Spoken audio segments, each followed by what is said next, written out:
Teaching tempo as sensation, not BPM. Maré Music Continuum. Tempo is customarily introduced as a number, 60 BPM, 80 BPM, 120 BPM.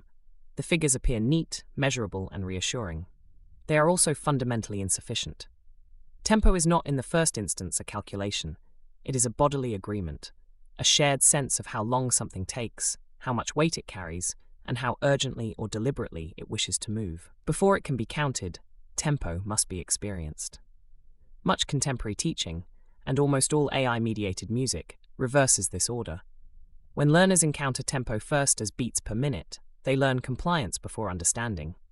They learn to obey an external clock, rather than to inhabit musical time. The metronome becomes a supervisor instead of a reference point.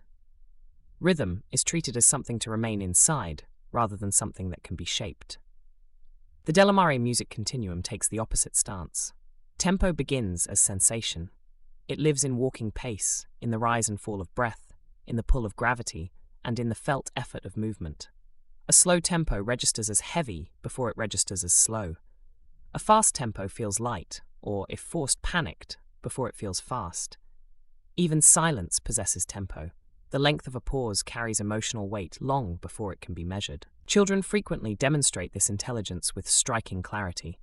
The rhythmic games of childhood, pat a cake, hopscotch, the natural slowing at the close of a sung phrase, reveal an innate and committed understanding of musical time and of the pleasure it can hold.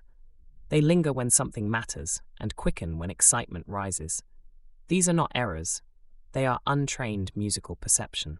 Counting arrives later, not to replace sensation, but to name it. Musicians need shared numerical language in order to organize feeling and to play with others. In orchestral music, tempo is continuously negotiated. No conductor of substance treats it as a fixed speed. It flexes around harmony, texture, and collective breath. In jazz, the beat may remain steady while the music leans against it, moves ahead of it, or settles behind it. An elastic center that is felt, implied, and sometimes argued with. Such living time cannot be taught by grid. It is cultivated through gesture, how the body initiates sound, through resistance, how effort alters speed, through arrival, how time behaves when a musical event lands, and through release, how motion dissolves. Only when these sensations are familiar does a BPM marking become useful. At that point, the number ceases to be an authority and becomes a translation, an efficient way of communicating shared feeling rather than a rule that dictates it. Artificial systems cannot replicate this process because sensation is not stored in data. It emerges in relationship, between player and instrument, among players, and between sound and the space that holds it. An algorithm can reproduce tempo values with perfect consistency, yet it cannot experience why a tempo needs to change.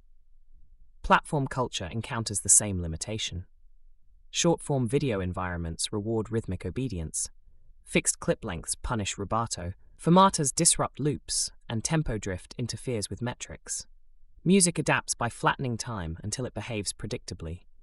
What disappears is not complexity, but permission.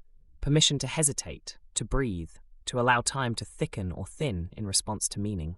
Teaching tempo as sensation restores that permission from the outset, before learners internalize the notion that music must always behave. It conveys a quieter truth. Time is not something one is trapped inside. It is something in which one participates. The metronome retains a place. Counting retains a place. Precision retains a place. None of them, however, comes first. First comes the feeling of moving through sound. Only afterwards do we decide how fast it was. This ordering, sensation before measurement, is one of the quiet foundations of the continuum. Without it, we risk forming musicians who can keep perfect time, yet have no sense of when that time should yield. For lessons and supplementary material, please go to iServalan.com.